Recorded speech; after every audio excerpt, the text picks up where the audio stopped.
잘 지내셨는지요? 부활의 기쁨이 우리 온 성도들의 심령 가운데 넘쳐나는 한 주간이 되셨을 줄로 믿습니다.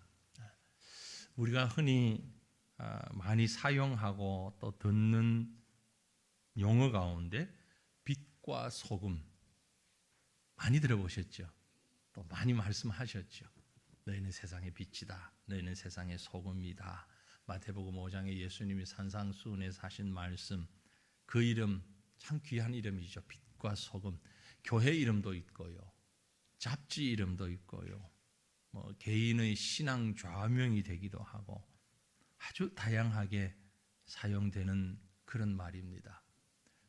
그런데 그렇게 쉽게 사용하는 만큼 우리에게는 참 쉽지 않은 말씀입니다. 그렇게 생각하지 않으십니까? 너희는 세상의 빛이다. 너희는 세상의 소금이다. 예. 하지만 정말 나는 빛으로 살고 있는가? 정말 나는 소금의 역할을 감당하고 있는가? 어떻습니까? 자신 있게 그렇습니다 라고 대답하실 수 있는 분이 과연 몇 분이나 될까요? 쉽지 않은 말씀입니다. 간절히 원하는 말씀이긴 하지만 쉽지 않습니다. 진정한 빛, 진정한 소금의 모습으로 살아간다는 것, 어떤 것일까요? 어떻게 살면 빛과 소금처럼 살았다라고 할 수 있을까요? 아주 현실적인 얘기를 한번 해보면, 전혀 하나님을 모르고 하나님을 들었던 적도 없고 믿을 마음도 없고 하나님이 어디 있어? 그렇게 부정하던 사람이 여러분을 보고, 여러분의 모습을 보고 다가와서 당신을 보고 내가 하나님을 알았습니다. 하나님이 당신과 함께 한다는 것을 제가 똑똑히 보았습니다. 이런 말을 한다면 최고. 그 사람이 빛과 소금의 삶을 산 거죠. 혹시 그런 말 들어보신 분 계십니까? 계시면 한번 손 들어 보셔도 이건 교만이 아닙니다. 저 혼자 손 들었나? 네. 내가 당신을 보니까 정말 하나님이 계시네요. 이런 얘기를 들었던 사람이 있을까요? 없을까요? 있습니다. 바로 오늘 우리가 읽은 우리 신앙의 선배인 아브라함의 모습에서 정말 진정한 빛과 소금의 모습을 볼 수 있습니다. 오늘 우리가 읽은 본문 말씀 보면 그랄 땅, 그랄이라는 땅의 왕이 아비멜렉입니다. 아비멜렉이 군대 장관, 아마 경호실장이나 아주 가까운 그런 군인이겠죠. 대동하고 한낱 나그네에 불과한 아브라함을 찾아왔습니다. 왕이 경호실장 대동하고 장군을 대동하고 나그네인 아브라함을 찾아왔어요. 와서 하는 말이 우리 화친을 맺자, 그렇게 청하는 겁니다. 다른 말로 하면 우리 싸우지 말고 사이좋게 잘 지내자, 평화롭게 지내자. 여러분, 사실 생각해 보면 이 둘은 싸움이 될 만한 상대가 아닙니다. 아브라함은 필그림, 나그네였어요. 나그네, 아무 정치 없는, 하나님이 가라 하면 가고 하는 나그네. 아비멜렉은 그랄 땅의 왕이에요.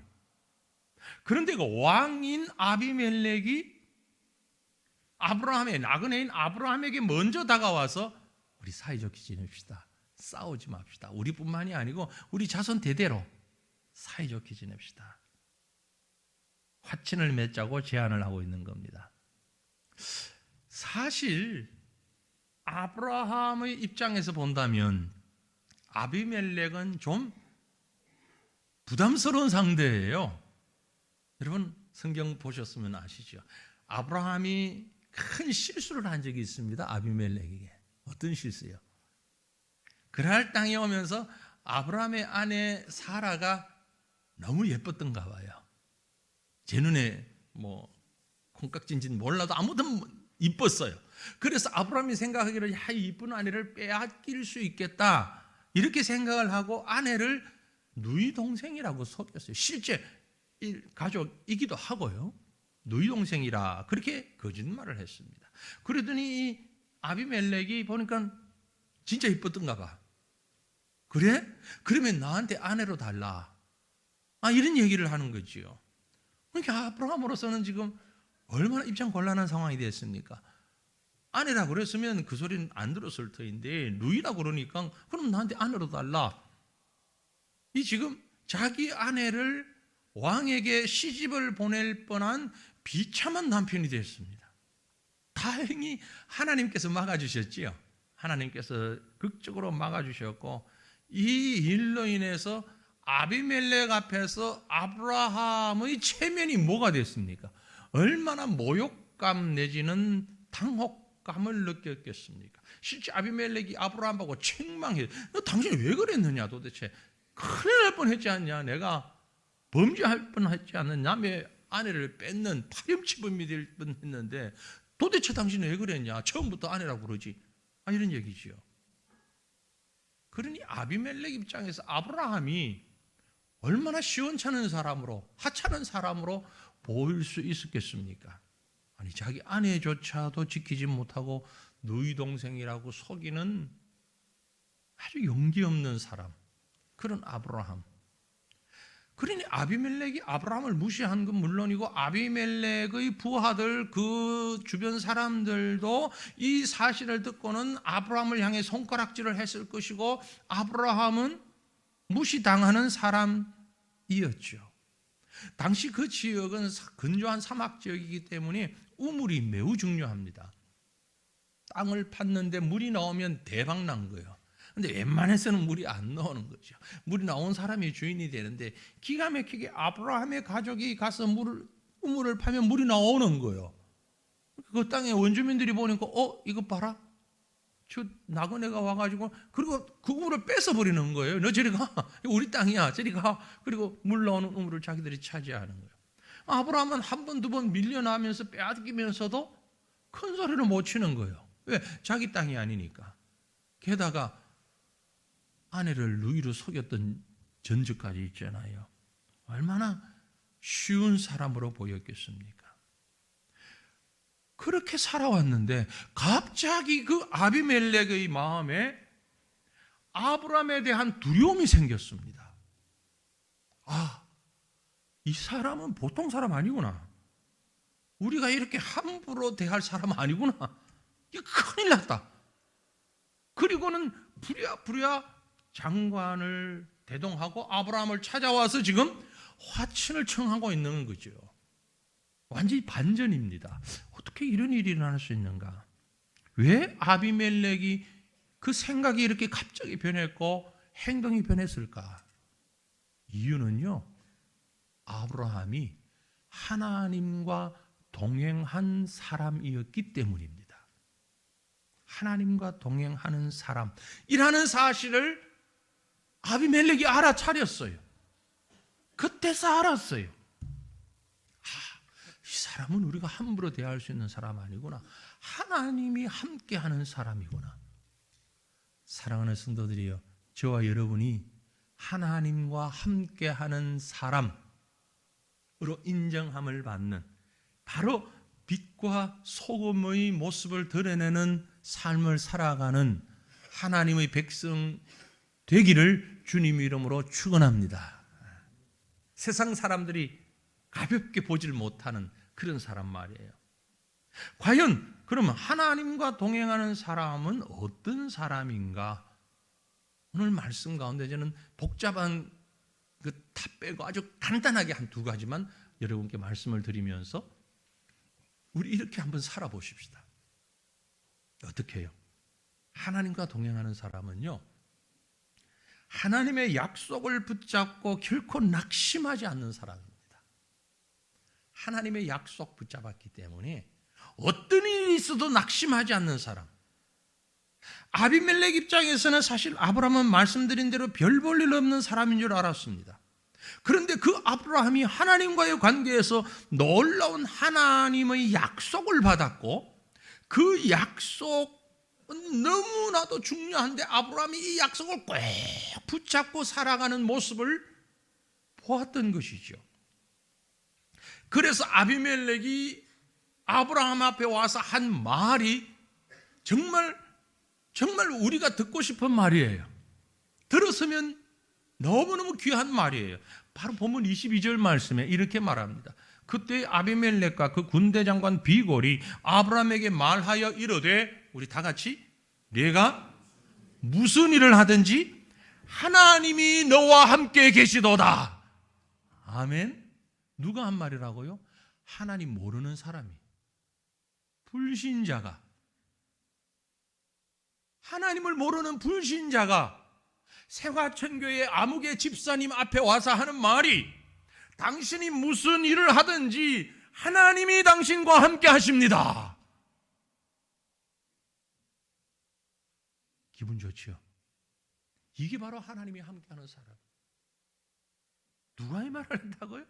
하나님을 모르는 불신자가. 그야말로 어메이징이에요. 어메이징. 어떻게 이런 일이?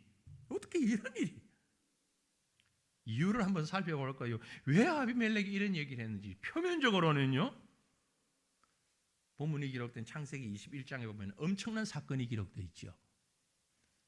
나이가 100살이 되는 아브라함이 아들을 낳았어요. 아내의 나이는 90살. 여기 앉아 계신 분들도 90된 분이 아무도 안 계시는데, 지금 남자분 100살 된 분도 안 계시고, 100살 남편과 90세 아내 사이에 아들을 낳았습니다. 이게 사람이 할 수 있는 일입니까? 아니잖아요. 하나님이 살아계시지 않다면 도저히 일어날 수 없는 일입니다. 그래서 아비멜렉은 이 사실을 알고 일부러 아브라함을 찾아왔습니다. 당신이 하는 일을 보니 하나님이 정말 계시고 하나님이 함께 하시는 것이 우리가 보입니다. 그래서 우리가 이제 서로 화평 조약을 맺어서 사이좋게 평화롭게 사십시다. 얼마나 황홀한 일입니까?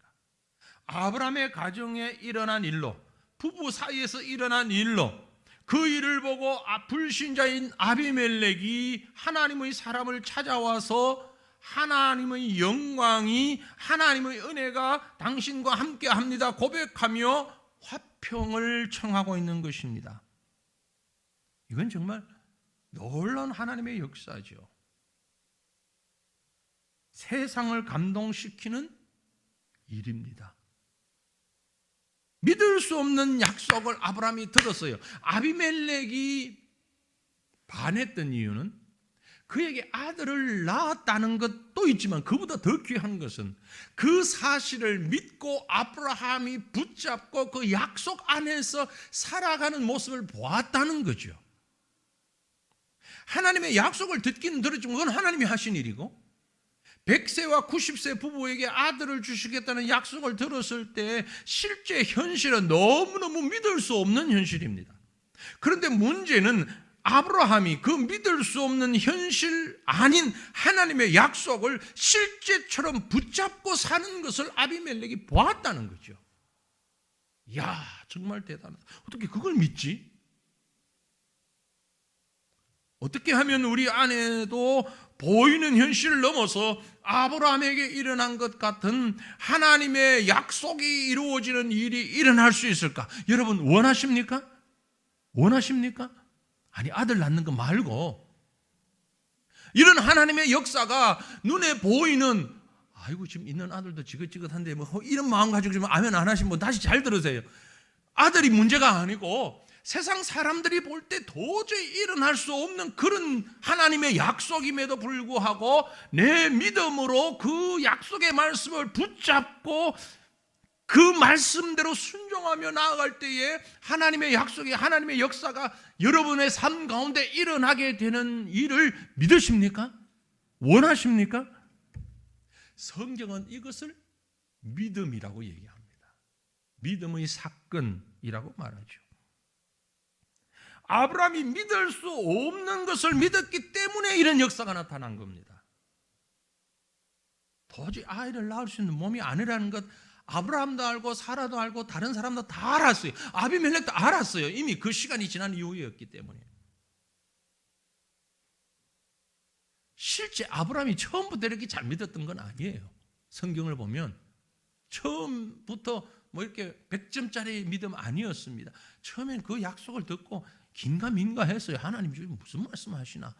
그래서 혼자 고민하다가 밤잠을 이루질 못하다가 우리 집에 참 가족처럼 지내는 엘리에셀이라는 종이 있는데 엘리에셀을 내가 양자로 삼으면 엘리에셀이 그 다음 후손을 낳고 이렇게 이어질 수 있겠구나, 이렇게 생각을 한 적도 있어요. 아니다 그러니까 그러면 내 아내 사라가 너무 아니니까 첩을 하가를 데리고 오면 그래도 혹시 뭔가 되려나? 그것도 아니었어요. 하나님이 말씀하십니다. 내가 너로 큰 민족의 조상이 되게 하리라. 아브라함과 사라 사이에 반드시 아들을 주시겠다 약속하신 거예요. 처음에 이 말씀을 들었을 때는 아브라함이 100세가 아니었어요. 90, 조금 그나마 힘이 좀 있을 때예요. 그때. 그런데 나이가 99세가 되고 이렇게 되면서 아브라함은 이제 듣긴 들었지만 믿을 수 없는 상황이 됐어요. 도대체 이건 일어날 수 없는 상황이에요. 그야말로 아브라함은 자기 믿음의 한계를 깨뜨리는 하나님의 약속을 붙잡았고 믿었던 것입니다. 아브라함에게 하나님께서 아들을 다시 말씀하실 때 그의 나이가 99세였어요. 여러분 그 장면 우리가 한번 볼까요? 창세기 18장 10절부터 15절 말씀을 보시면은요. 그가 이르시되 내년 이맘때, 하나님의 사자가 아브라함에게 나타나서 하는 말입니다. 내년 이맘때 내가 반드시 네게로 돌아오리니 네 아내 사라에게 아들이 있으리라 하시니 사라가 그 뒤 장막문에서 엿들었어요. 아브라함과 사라는 나이가 많아 늙었고 사라에게는 여성의 생리가 끊어졌습니다. 사라가 속으로 웃고 이르되 내가 노쇠하였고 내 주인도 늙었으니 내게 무슨 즐거움이 있으리요.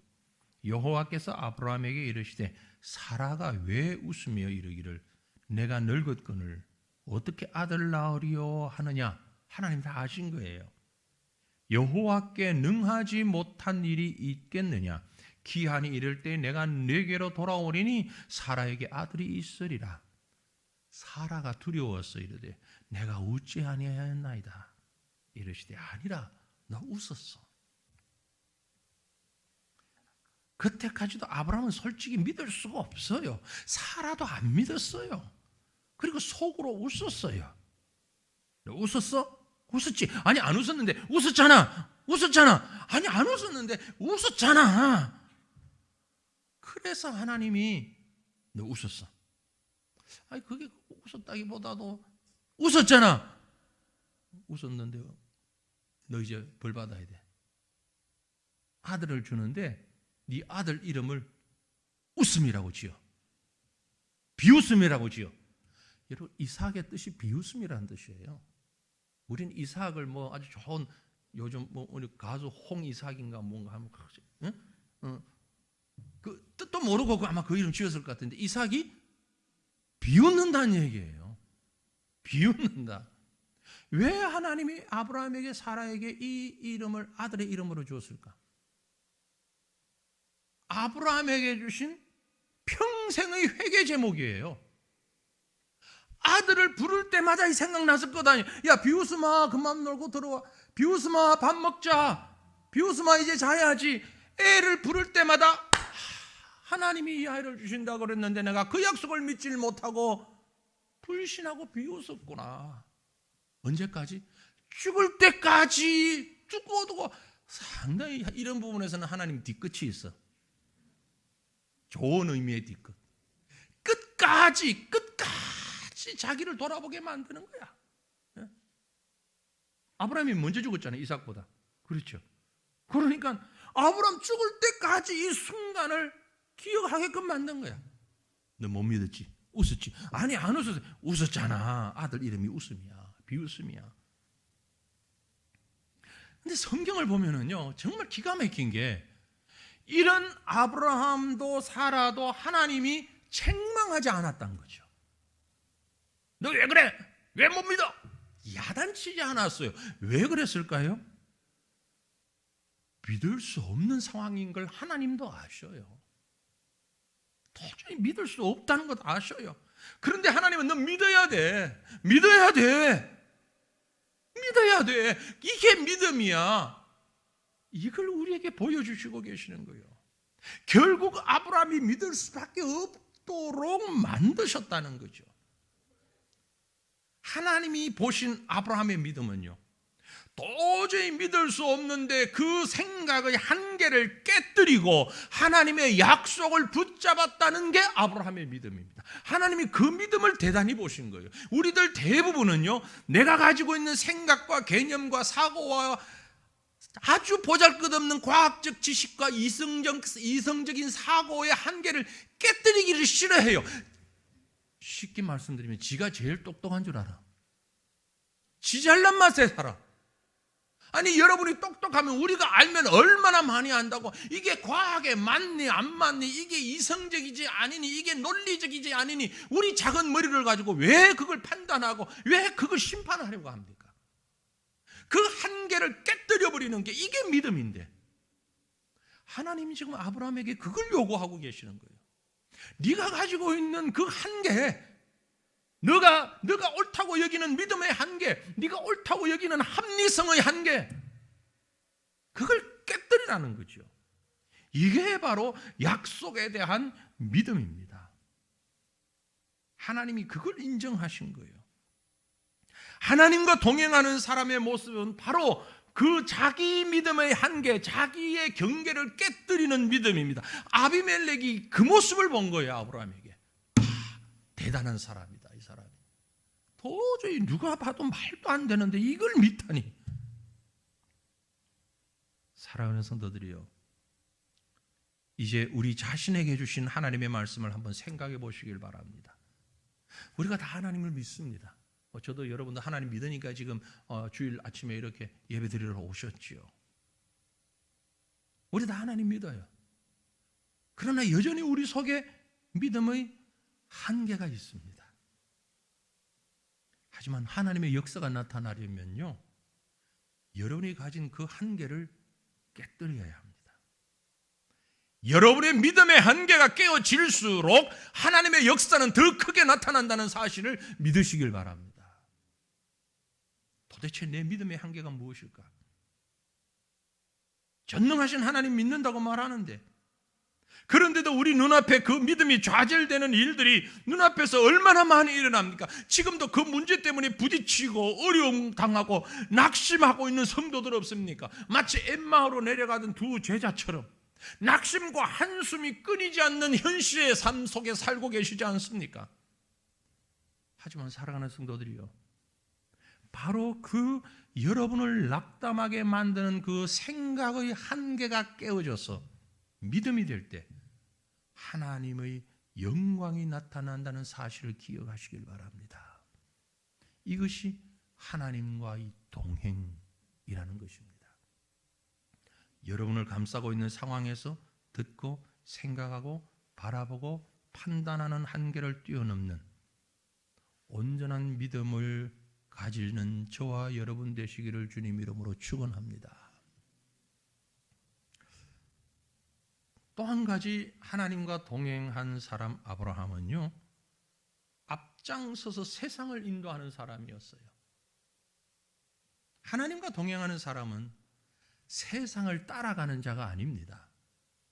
세상을 주도하고 세상을 인도해가는 자입니다. 이 말이 세상과 타협한다라는 말은 결코 아닙니다. 타협하지 않습니다. 잘못된 것을 바로잡고 세상이 하나님의 방법대로 살아갈 수 있도록 길을 열어주며 보여주는 역할을 하는 자, 그가 하나님과 동행하는 자예요. 우리가 읽었던 말씀의 본문 24절을 보면 아브라함은 아비멜렉이 요청하는 대로 동맹을 허락하죠. 아브라함이 이르되 내가 맹세하리라. 이것은 하나님의 사람으로서 이방인 아비멜렉과 생활과 신앙의 타협을 했다는 말이 아닙니다. 내가 맹세하리라. 아비멜렉이 마치 지금 약자처럼 아브라함을 찾아왔죠. 그리고 자기 생존을 보장해 줄 것을 요청하고, 약자인 아브라함이 마치 강자인 것처럼 그 요청을 들어주는 아량을 베푸는 것 같은 모습을 보여주고 있습니다. 완전히 주객이 전도됐죠 지금. 그죠? 나그네가 주인을 찾아가 생존을 부탁해야 하는데, 반대로 주인이 나그네를 찾아와 자신의 생존을 부탁하고 있습니다. 명목상으로는 아비멜렉이 그랄의 왕이며 주인입니다. 하지만 실제적으로는 나그네인 아브라함이 그랄의 주인이 되는 위치에 서서 평화협정을 맺고 있는 것입니다. 하나님과 동행하는 사람은 하나님께서 세상 가운데서 그 뿔을 높여주십니다. 그리하여 더 이상 손님의 나그네 입장에 서지 않고 주인의 입장에 서서, 종의 위치가 아닌 왕의 위치에 서서 세상을 인도하게끔 하나님이 만드신다는 거죠. 하나님께서 요셉의 뿔을 높여주셨습니다. 보디발의 집에 종의 신분으로, 노예의 신분으로 들어갔지만 실제로는 주인 행세를 했습니다. 감옥에 갇혀서 죄수의 신분이었지만 실제로는 간수의 입장에 있었습니다. 나중에 그의 신분이 애굽의 총리가 되었지만 실제로는 바로를 대신하여 애굽 전체를 통치하는 왕의 역할을 감당했습니다. 창세기 41장 40절에 보면 애굽 왕인 바로조차도 요셉에게 말하기를 너는 내 집을 다스리라, 내 백성이 다 네 명령에 복종하리니 내가 너보다 높은 것은 이 왕자뿐이다. 의자 하나 높은 것 외에는 다 너에게 모든 걸 준다. 다 다스려라. 오늘 읽었던 본문 말씀으로 돌아가 보면 바로 이런 일이 전개되고 있습니다. 25절을 보면 아비멜렉의 종들이 아브라함의 우물을 빼앗은 일에 관하여 아브라함이 아비멜렉을 책망하였다 했어요. 예전에 우물 빼앗겼던 것, 그때는 가만히 있었는데 이제 딱 전세가 역전이 되니까 누가 누구를 책망해요? 아브라함이 아비멜렉을 책망했어요. 아브라함은 아비멜렉의 요청대로 평화조약 맺으면서 아주 대단한 용기를 가지고 있습니다. 사실 비겁자가 아니었어요. 아비멜렉의 종들이 자기 우물을 강제로 빼앗은 일에 대한 책임을 분명히 묻습니다. 그대로 넘어가지 않아요. 평화조약을 맺는 입장에서 그만 없었던 일로 넘어갈 수도 있지 않겠어요? 그러나 그렇게 되면 그건 뭐냐면은 죄의 문제를, 세상의 본질적인 악의 문제를 그대로 덮어두고 가는 거예요. 아브라함은 그걸 그대로 들춰낸 겁니다. 그리고 해결한 거예요. 여기서 우리는 하나님의 사람이 세상을 넓은 마음으로 포용해야 한다는 것이 세상의 죄악까지 묵인해도 된다라는 것을 의미하지 않는다는 것을 알아야 됩니다. 세상이 지금 너무 이렇게 살아가니까 너무 거짓되고 너무 위선적이고 뭐 동성애니 뭐니 이런 거 너무 많으니까 대충 그런 거 얘기하지 말고 좀 넘어가자, 덮어놓고 가자. 아닙니다. 얘기할 건 해야 합니다. 진리를 선포해야 합니다. 하나님의 사람이 세상을 그 가슴에 품고 복음으로 하나님의 평화를 선포하여야 하지만 동시에 세상의 죄와 잘못에 대해서는 그 죄를 지적하고 회개를 촉구해야 하는 것이 우리의 사명이기도 하다는 것입니다. 회개가 없이는 하나님이 주시는 진정한 평화가 없기 때문에 그런 것이죠. 만약 아브라함이 아비멜렉의 종들이 행한 일을 분명히 책임 묻지 않고 평화조약을 맺었다면 동일한 분쟁이 또 되풀이될 수도 있고, 그렇게 된다면 사실 아비멜렉과 지금 맺는 이 평화조약이 무의미하게 될 가능성이 매우 큽니다. 그래서 이건 먼저 들추어내고 정리하고 넘어가는 거예요. 마찬가지로 하나님의 사람들이 세상의 죄에 대하여 책망하며 책임을 묻지 않고 평화의 복음만 전한다면, 잘 될 거라는 얘기만 한다면 세상 사람들은 자신의 죄에 대한 책임을 느끼지 못하고 회개할 기회를 잃어버리게 되는 것입니다. 당신이 하나님 앞에서 범죄한 자라는 사실을 분명히 밝혀야 됩니다. 죄가 무엇인지, 죄의 결과가 무엇인지 분명히 알게 하고 그 다음 그것을 해결하기 위하여 회개하고 하나님의 복음이 진정한 평화를 안겨다 준다는 사실을 깨우쳐야 하는 거죠. 그래서 오늘 본문에 보면 27절에 아브라함이 양과 소를 가져다가 아비멜렉에게 주고 두 사람이 서로 언약을 세웠다고 했어요. 당시의 문화대로, 당시의 관습대로 양과 소를 아비멜렉에게 주면서 언약을 세웠습니다. 평화조약을 체결하는 증표입니다. 그러면서 뒤이어 나오는 28절, 29절을 보면 특별히 암양 새끼 7마리를 아비멜렉에게 주죠. 별도로 줍니다. 아비멜렉 이게 뭐냐? 그랬더니 이게 우리 조약의 증표다. 증표다. 그래서 30절을 보면 이렇게 말합니다. 아브라함이 이르되 너는 내 손에서 이 암양 새끼 7을 받아 내가 이 우물 판 증거를 하라.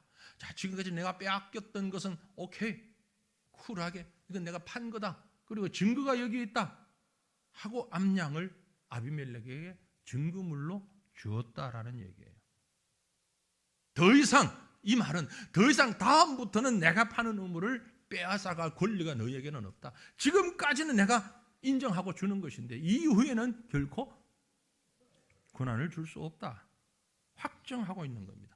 그래서 31절에 보면 두 사람이 거기서 서로 맹세하였으므로 그곳 이름을 브엘세바라 이름하는, 당신은 지명을 이렇게 특별한 의미를 새로 부여하는 것으로 그 사건 자체를 후대까지 그대로 전달하는 방법이었습니다.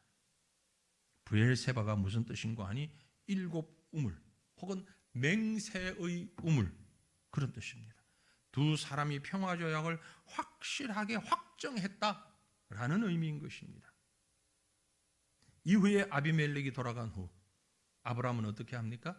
브엘세바에 에셀나무를 심어요. 에셀나무, 에셀나무라고 하는 건요, 사막의 모래 언덕 혹은 염분이 많은 늪지대 어느 곳에서도 잘 자라는 단단하고 수명이 긴 나무로 알려져 있습니다.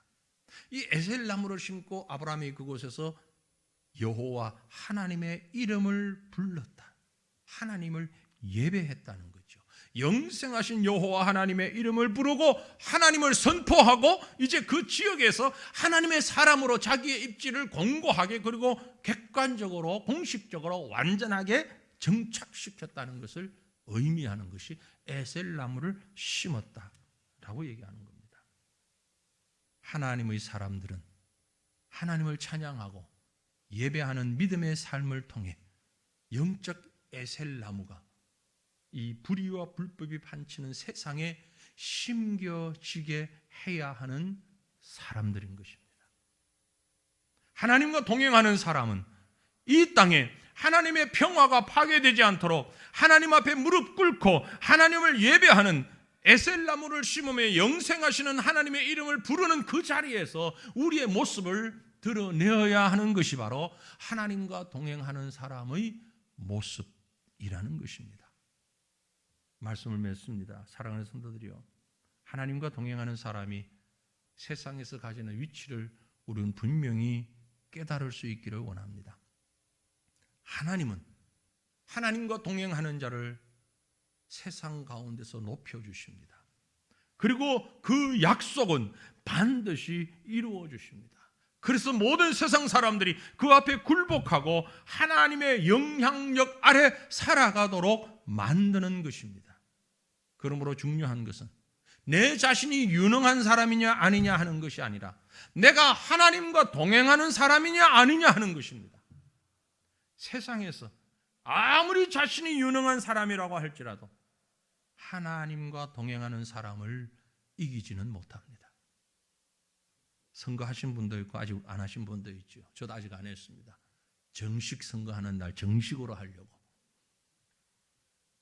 꼭 하십시오. 안 하셨다면 꼭 하십시오. 아니 내 한 사람 세상 보기 싫어. 그놈이 그놈인데 하면 뭐해? 그래도 하셔야 됩니다. 왜냐하면 우리는 하나님과 동행하는 자들이기 때문에 우리의 기준은요, 하나님을 높이는 사람, 하나님을 두려워할 줄 아는 사람, 꼭 신자를 뽑자는 얘기가 아닙니다.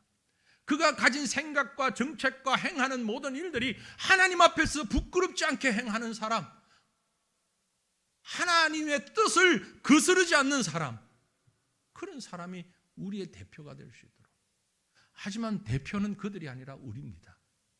우리는 그 사람들을 앞장 세워서 세상에서 일하게 할 뿐, 하나님은 저와 여러분을 이 땅의 대표자로 세우셔서 우리를 통해 이 땅을 인도하게 하신다는 사실을 기억하시고 그 인도하는 방법으로 우리가 투표를 하는 것입니다. 하나님의 손길에 순종하는 마음으로. 아비멜렉은 그랄 지역을 통치하는 유능한 사람이었습니다.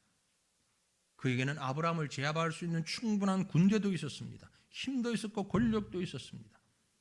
그러나 하나님과 동행하는 아브라함 앞에 아비멜렉은 굴복했습니다. 하나님과 동행하는 사람 앞에는 왕의 권력도 소용이 없고 막강한 군대도 아무런 도움이 되질 못합니다. 그가 마지막까지, 처음부터 마지막까지 고백한 것은 네가 무슨 일을 하든지 하나님이 너와 함께 계시도다.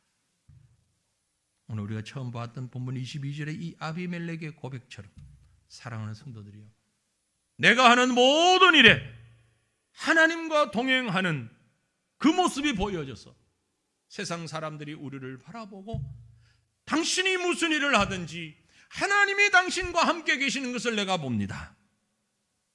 이런 고백을 들을 수 있는 진정한 하나님과의 동행자 되는 저와 여러분 되시기를 주님의 이름으로 축원합니다.